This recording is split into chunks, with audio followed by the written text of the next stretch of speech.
Saviez-vous que la Terre abrite plus de 350 000 espèces de plantes et que beaucoup d'entre elles ont développé des tactiques de survie qui défient l'imagination humaine, adoptant des méthodes qui semblent tirées d'un film de science-fiction?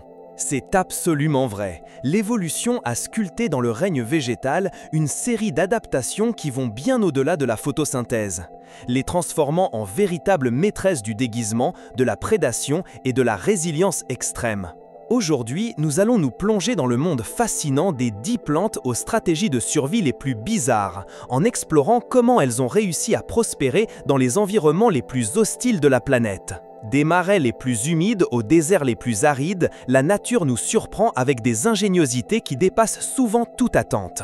Commençons notre compte à rebours avec la 10e position, occupée par l'impressionnante Dionaea muscipula, communément appelée la Vénus attrape-mouche. Cette plante carnivore est originaire des zones humides subtropicales de Caroline du Nord et du Sud aux États-Unis d'Amérique. Son mécanisme de chasse est extraordinaire. Ses feuilles modifiées forment un piège bivobé avec de petits poils sensitifs sur sa surface interne. Au moins 2 de ces poils doivent être touchés dans un laps de temps d'environ 20 secondes pour que le piège s'active, évitant ainsi les fermetures accidentelles dues aux gouttes de pluie ou aux débris. Une fois qu'un insecte, comme une mouche ou une araignée, stimule ses trichomes, le piège se referme avec une vitesse étonnante, souvent en moins d'un dixième de seconde. Ce mouvement ultra rapide est possible grâce à un changement brusque de la pression de l'eau à l'intérieur des cellules de la feuille, un phénomène connu sous le nom de turgescence. Quelle vitesse impressionnante pour une plante! C'est une adaptation vitale pour capturer des proies agiles et assurer leur subsistance dans des sols pauvres en nutriments essentiels comme l'azote et le phosphore. Après la capture, le piège se scelle complètement et la plante commence à libérer des enzymes digestives qui décomposent le corps mou de l'insecte, absorbant les nutriments dans un processus qui peut durer plusieurs jours. Chaque piège individuel a une durée de vie limitée, capable d'effectuer entre 3 et 7 cycles de digestion avant que la feuille ne meure et soit remplacée par une nouvelle. Passons à notre 9e position, où nous trouvons les énigmatiques plantes à pichet du genre Nepenthes, originaires des régions tropicales d'Asie, notamment Bornéo, Sumatra et les Philippines. Ces plantes sont des prédatrices passives, ce qui signifie qu'elles n'ont pas besoin de bouger pour capturer leur proie. Leurs feuilles se sont transformées en structures en forme de pichet ou de coupe qui pendent de la tige et sont remplies d'un liquide digestif. Les bords des pichets sont incroyablement glissants, surtout lorsqu'ils sont mouillés, ce qui rend difficile pour les insectes qui s'y posent de garder l'équilibre. Ces bords, appelés péristomes, sont souvent ornés de nectar et de couleurs vives qui attirent les insectes, principalement les fourmis, les coléoptères et les mouches. Une fois qu'un insecte glisse et tombe à l'intérieur de l'urne, il se noie dans le liquide et est lentement digéré par les enzymes de la plante, extrayant les nutriments dont elle a besoin. Certaines urnes peuvent être étonnamment grandes, suffisamment larges pour capturer même de petits vertébrés, comme des grenouilles ou des souris, bien que cela soit moins courant. L'espèce Nepenthes attenboroughi, par exemple, découverte en 2007 aux Philippines, possède des urnes qui peuvent mesurer jusqu'à 30 cm de hauteur. Sa taille lui permet de capturer et de digérer non seulement des insectes, mais occasionnellement de petits mammifères ou oiseaux qui tombent dans son piège. Qu'il est fascinant qu'une plante puisse avoir un estomac aussi spécialisé. Son succès réside dans la combinaison d'un attractif visuel et olfactif, d'une surface glissante et d'un puissant cocktail d'enzymes digestives. En 8e position, nous nous aventurons dans le royaume du gigantesque et du fétide avec la Rafflesia arnoldi, la plus grande fleur du monde.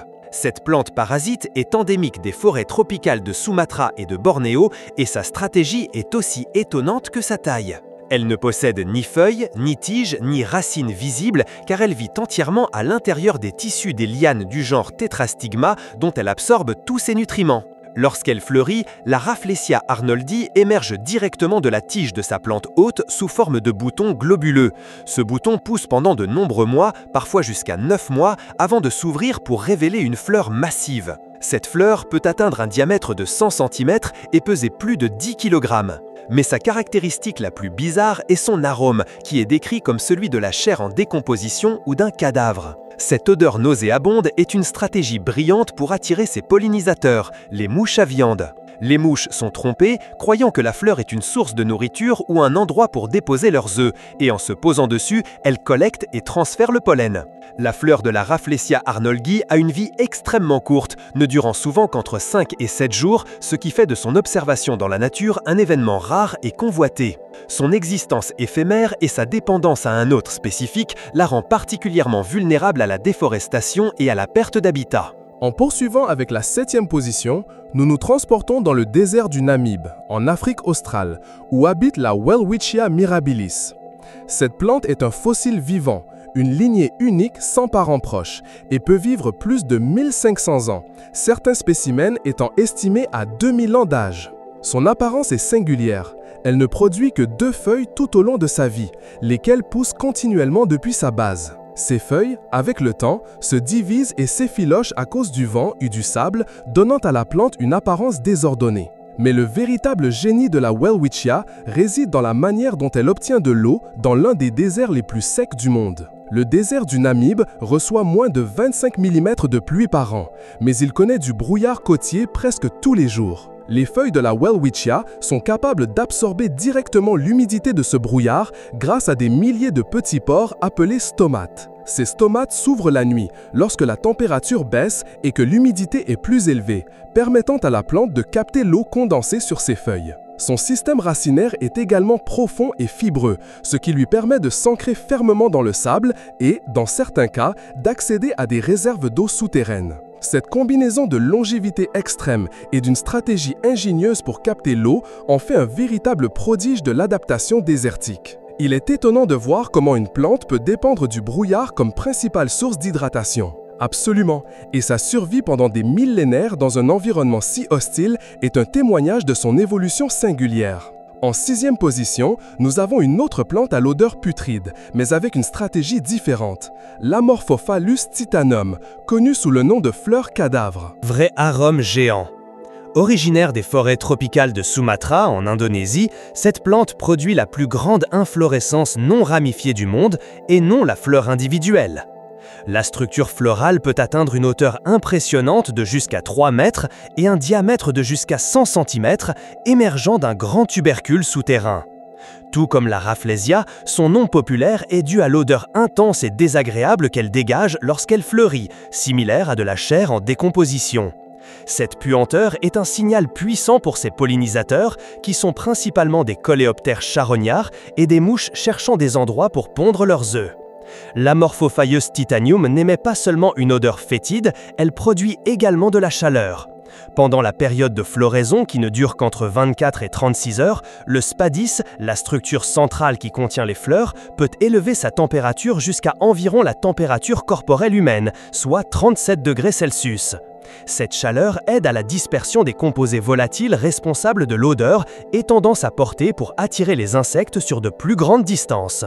Son cycle de floraison est irrégulier et peut ne se produire qu'une fois tous les quelques années, ce qui fait de chaque floraison un événement significatif et très attendu dans les jardins botaniques. Quelle ingénieuse stratégie de dissémination de son arôme!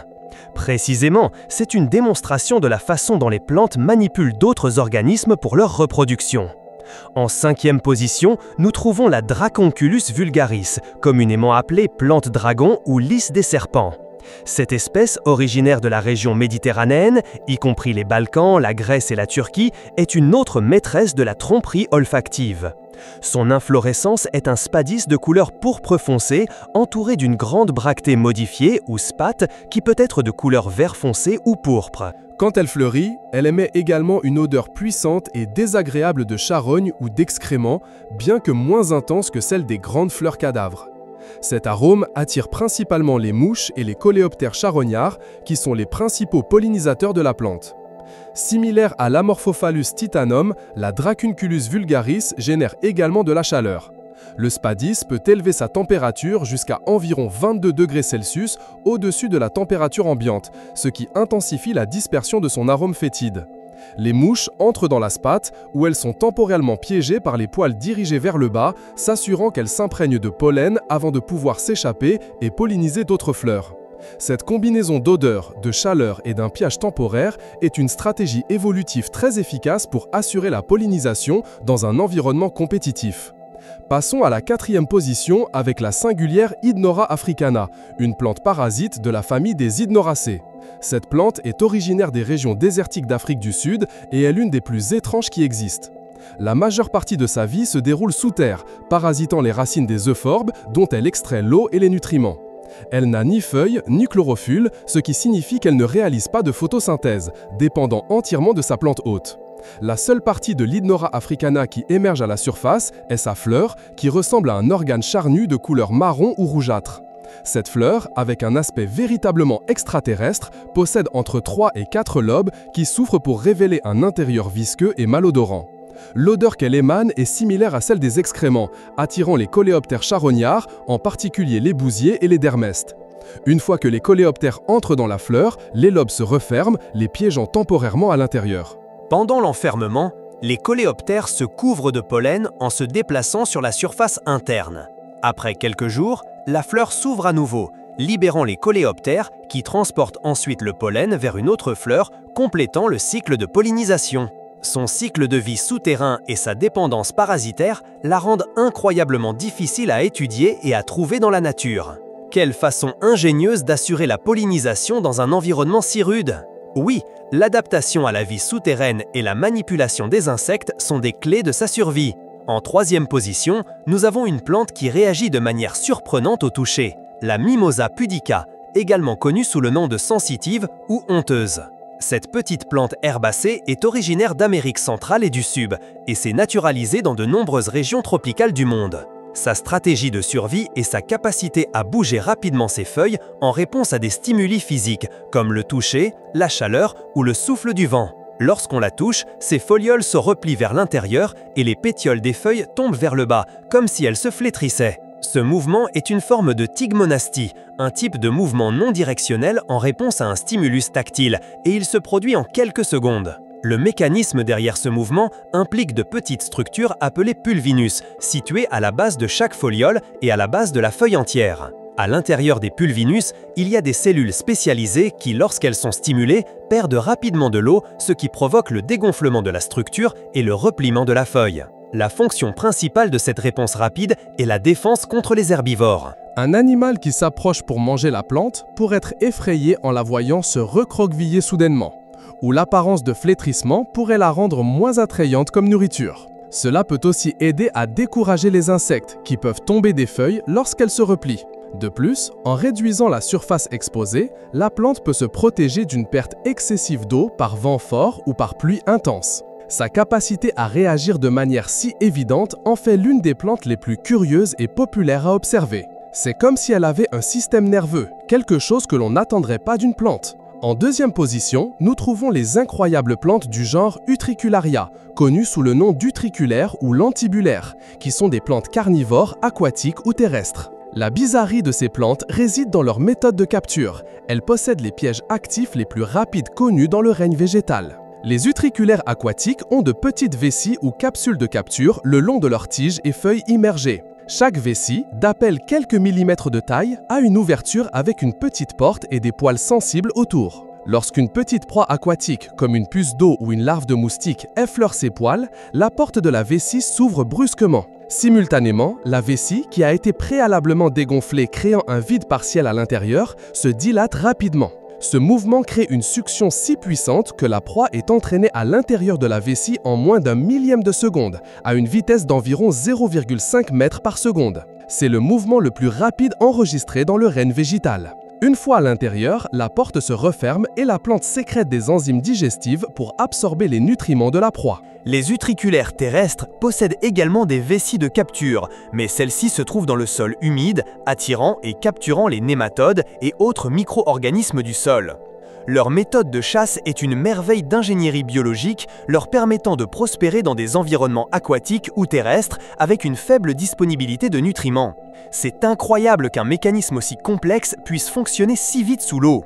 Et enfin, à notre première position, nous avons une stratégie de survie qui redéfinit l'indépendance et la résilience, les plantes du genre Tillandsia, particulièrement Tillandsia usnoides, connue sous le nom de mousse espagnole ou barbe de vieillard. Bien qu'on l'appelle mousse, c'est en réalité une plante épiphyte, ce qui signifie qu'elle pousse sur d'autres plantes, comme les arbres, sans les parasiter. Elle ne possède pas de racines fonctionnelles qui s'ancrent au sol et sa méthode d'absorption d'eau et de nutriments est complètement différente de celle de la plupart des plantes. La Tillandsia usnoides est recouverte de petites écailles spécialisées appelées trichomes, qui lui donnent sa couleur grisâtre caractéristique et sa texture douce. Ces trichomes sont son secret. Ils agissent comme de petits poils absorbants qui capturent l'humidité et les nutriments directement de l'air, de la pluie et de la rosée. Quand il pleut ou qu'il y a beaucoup d'humidité ambiante, les trichomes gonflent et deviennent verts, absorbant l'eau et les minéraux dissous. Une fois que l'eau s'évapore, les trichomes retrouvent leur état sec et grisâtre, protégeant la plante de la dessécation. Cette capacité à absorber l'eau et les nutriments exclusivement de l'atmosphère lui permet de vivre dans des endroits où d'autres plantes ne le pourraient pas, comme sur les branches d'arbres hauts ou sur les câbles téléphoniques. C'est une plante qui incarne la véritable indépendance, sans dépendre du sol pour sa subsistance. Sa résistance à la sécheresse et sa capacité à prospérer dans des environnements où les ressources sont limitées en font l'une des plantes les plus adaptables et fascinantes. Nous avons vu aujourd'hui comment le règne végétal est plein d'innovations surprenantes, de mécanismes de survie qui démontrent une créativité évolutive sans limite. De la prédation active à la vie souterraine, de l'odeur putride à l'absorption aérienne, les plantes nous rappellent que la vie trouve un chemin, même dans les conditions les plus extrêmes. Leurs histoires témoignent de l'incroyable diversité biologique de notre planète et de la lutte incessante pour l'existence qui définit chaque être vivant. Nous espérons que ce voyage à travers les stratégies les plus bizarres du règne végétal vous a ouvert les yeux sur un monde de merveilles cachées. Quelles autres plantes étranges connaissez-vous, explorateurs ? Dites-nous dans les commentaires laquelle de ces stratégies vous a semblé la plus marquante ou si vous en connaissez une autre qui aurait dû figurer sur cette liste. Votre interaction est vitale pour continuer à explorer ensemble les mystères de notre monde. N'oubliez pas d'aimer cette vidéo si elle vous a semblé aussi fascinante qu'à nous. Abonnez-vous à la chaîne Explorando pour ne manquer aucune de nos futures expéditions. Et partagez cette vidéo avec vos amis et votre famille pour que plus de gens découvrent ces merveilles naturelles.